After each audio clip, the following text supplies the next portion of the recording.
କିଛି ଦିନ ଆଗରୁ ଗୋଣ୍ଡ ଆଦିବାସୀ ଅଫିସରକୁ ବିଜେପି ବିଧାୟକଙ୍କ ଆକ୍ରମଣର ମହାସଭା ଜବାବ ଦେବ। ଅଖିଳ ଭାରତୀୟ ଗୋଣ୍ଡନା ଗୋଣ୍ଡ ମହାସଭା ଦେବଗଡ଼ ଜିଲ୍ଲା ତିଳେଇବଣି ବ୍ଲକର ଜରେଇକେଲାଠାରେ ଜିଲ୍ଲା ସଭାପତି ବନମାଳୀ ପତ୍ରଙ୍କ ସଭାପତିତ୍ୱରେ ଅନୁଷ୍ଠିତ ହୋଇଥିଲା। ଏହି ସଭାରେ ବାରକୋଟ ତିଳେଇବଣି ରିଆମଳ ବ୍ଲକ କମିଟି 20ଟି ଗୁଡ଼ି କମିଟି ଓ ଜିଲ୍ଲା କମିଟିର ସମସ୍ତ କର୍ମକର୍ତ୍ତା ପ୍ରମୁଖ ନେତୃମଣ୍ଡଳୀ ଯୋଗ ଦେଇଥିବା ସହିତ संगठनर मुख्य पुरोधा तथा सांसद रमेश चंद्र माझी राज्य सभापति महेंद्र नायक जोग देथिले। सभार मुख्य चर्चा वर्तमान राजनैतिक उष्णता उपर होइतिला। राज्य में कांग्रेस दलर प्रभाव नथिबा बेले बीजेपी दलर आदिवासी प्रति वैमातृक भाव बढ़ी चली। किछि दिन पूर्व देवगढ़ विधायक वर्तमान बीजेपी प्रार्थी जो भली भाव में तिलैबणी ब्लॉक रे विजय थिबा गोंड आदिवासी ऑफिसर को नाही नथिबा हैरान तथा मरणात्मक आक्रमण को गोंड महासभा भूली नहीं तार जवाब भोट माध्यम देव। केंद्र बीजेपी सरकार जो भली भावे आदिवासी मानक प्रतारणा करुछि, संविधान में थिबा आदिवासी मानकर शिक्षा आर्थिक राजनैतिक सामाजिक क्षेत्र में सुविधा सुजोग को निर्मूल करने दिगरे पदक्षेप विशेषकर राजनैतिक नियुक्ति थिबा आरक्षण को उच्छेद करने प्रयास करुछि। जनसाधारण को 2014 मसीह बीजेपी दल देथिबा ग्यारंटी प्रति खाता में 15 लाख टंका पहुंचाइबा, वर्ष को 2 कोटी चाकरी देबा, दरदाम नियंत्रण करने आदि पूरण होई नथिबा बेले केंद्र मंत्री तथा वर्तमान संबलपुर सांसद प्रार्थी धर्मेंद्र प्रधान पेट्रोलियम मंत्री समय पेट्रोल डीजेल दर आकाश छुआ हेबा उपरे सरकार पदक्षेप शून्य। गत 10 वर्ष श्री प्रधान मंत्रित्व समय ओडिशार कौन लोक हितकर कार्य करना। परिप्रेक्षी में संबलपुर संसदीय क्षेत्रवासी बीजेपी को वर्जन करेंगे। अन्यपक्षे नवीन पट्टनायक लोकाभिमुखी कार्य महासभा हृंगम कर स्वतंत्र भाव में 1 कोटी ऊर्ध्व बसवास कर आदिवासी मानकर प्रति उदार नीति अवलंबन कर आदिवासी मानक आगामी पीढ़ी को देश विकास मुख्य स्रोत में सामिल करने, महिला सशक्तिकरण योजना रे शिक्षा आर्थिक राजनीतिक क्षेत्र में आगे नहीं मुख्य भाव में आदिवासी मानक प्रथम करी 100 कोटी टंकार भुवनेश्वर आदिवासी भवन, गोंड भवन एवं विभिन्न समाज उन्नति भुवनेश्वर सामाजिक भवन आदि निर्माण करने, जुलाई मासर बिजुली दर छाड़ करने, शिक्षा क्षेत्र में छात्र छात्री मानक आर्थिक सहायता दे उच्च शिक्षा प्रोत्साहित करने, सुंदरगढ़ जिले में गोंड श्रीक्षेत्र पुनरुद्धार आदि उन्नयन कार्य माननीय मुख्यमंत्री नवीन पट्टनायक को धन्यवाद देवा सहित विजु जनता दल संसदीय प्रार्थी बॉबी भाई और 7टी विधानसभा प्रार्थी को अखिल भारतीय गोंडवाना गोंड महासभा मतदान करने सभार निष्पत्ति होइछि। महेंद्र नायक अखिल भारतीय गोंडवाना गोंड महासभा राज्य सभापति अच्छी ओडिशा प्रदेश रे प्राय आमर 1 कोटी ऊर्ध्व आदिवासी बसवास करुछंती एवं आदिवासी मानकर जो भली भाव देश एवं राज्य रे जो उन्नति होची बहुत तफात रही। राज्य रे वर्तमान आदिवासी मान को प्राधान्य दिया जाइछि एवं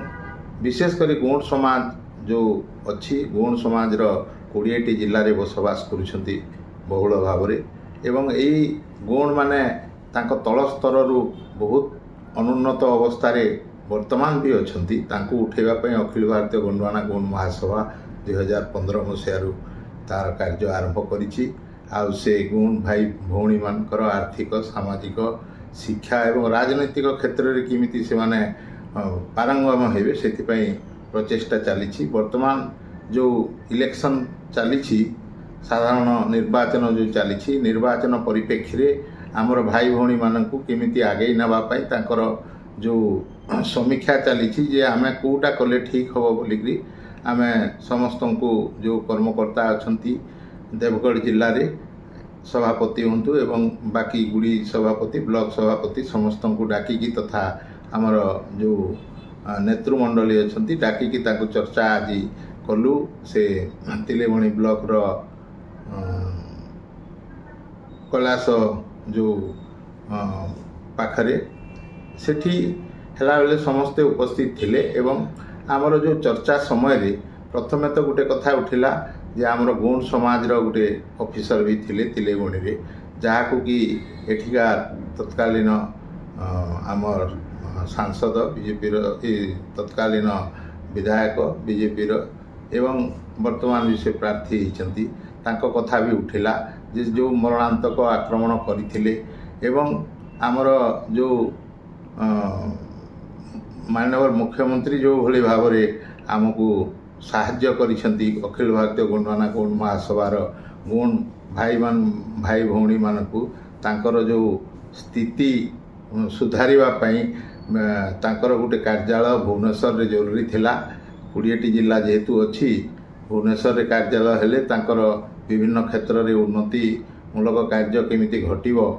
ସେଇଥିପାଇଁ ସେ ଅଧ ଏକର ଜମି ବି ପ୍ରଦାନ କରିଛନ୍ତି ମାଗଣାରେ ଏବଂ 3 କୋଟି ଟଙ୍କାର ଗୁଣ ଭବନ ତିଆରି ହେବ। ତା ସହିତ ଆଦିବାସୀମାନଙ୍କ ପାଇଁ 100 କୋଟି ଟଙ୍କାର ଆଦିବାସୀ ଭବନ ମଧ୍ୟ ଭୁବନେଶ୍ୱରରେ ତିଆରି ହେଇଛି, ଯାହାକି ସେ ତାଙ୍କର ପିଲାମାନେ ଯେଉଁ ଯିବେ, ଯେଉଁ ହନ୍ତସନ୍ତ ହେଉଥିଲେ ପଢ଼ିବା ପାଇଁ, ଯେଉଁ ଯାଉଥିଲେ ଚିକିତ୍ସା ପାଇଁ ଯେଉଁ ଯାଉଥିଲେ, ସେଥିପାଇଁ ତାଙ୍କୁ ରିଲାକ୍ସ ମିଳିବ କିଛି ପରିମାଣ, ଆଉ ସେଥିରେ ସେ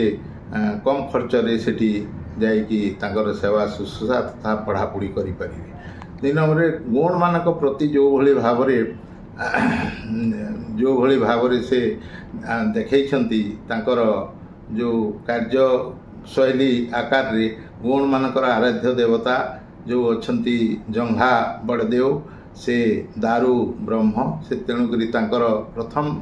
ଯେଉଁ ସ୍ଥଳୀ ଅଛି ଯେଉଁଠି ସେ ପ୍ରଥମେ ଆସିଛନ୍ତି, ଆମର ଛତିଶଗଡ଼ର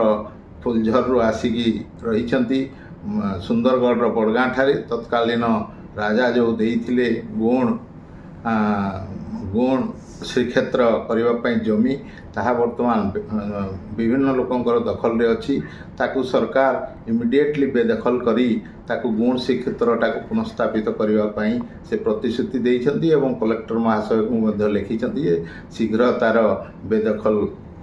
କରାଯାଉ ଯେଉଁମାନେ ଦଖଲରେ ଅଛନ୍ତି। ଏହିପରି ଭାବରେ ରାଜ୍ୟରେ ସବୁ ଆମର ଯେଉଁ ଅଛି ପ୍ରାୟ 500 ଉପରେ ଗୁଡ଼ି ଘର ଅଛି ଏବଂ ସେ ଗୁଡ଼ିରୁ ଆମର ସାମାଜିକ ତଥା ଆମର ଗୁଣ ସମାଜର ଯେଉଁ ଭଲ ମନ୍ଦ ପରିଚାଳିତ ହୁଏ। ଆମର ଯେଉଁ ସଭାପତିମାନେ ଅଛନ୍ତି, 500ରୁ ଅଧିକ ଗୁଡ଼ି ସଭାପତି ଅଛନ୍ତି, ସେମାନେ ତାଙ୍କର ବିନା ମୂଲ୍ୟରେ ଗୌଣ ସମାଜର ଉନ୍ନତିମୂଳକ କାର୍ଯ୍ୟ କରିଆସୁଛନ୍ତି ଏବଂ ସେହି ସଂଗଠନ ଗୁଡ଼ିକୁ କେମିତି ମଜବୁତ କରିବା ସେଇ କଥା ବି ସେ ଆଗରୁ ମଧ୍ୟ ବି କହିଛନ୍ତି ଆମକୁ ସେଇଟାକୁ ପର୍ଯ୍ୟାୟକ୍ରମେ ତା'ର ଉନ୍ନତି କରିବା ବୋଲି ଏବଂ ସମାଜର ବିଭିନ୍ନ ଜାଗାରେ ଆରାଧ୍ୟ ଦେବତା ଆମର ଜଙ୍ଘା ବଡ଼ଦେଉଙ୍କର ଯେଉଁ ମନ୍ଦିର ବି ଝାରସୁଗୁଡ଼ାଠୁ ଆରମ୍ଭ କରି ନବରଙ୍ଗପୁର ଆମର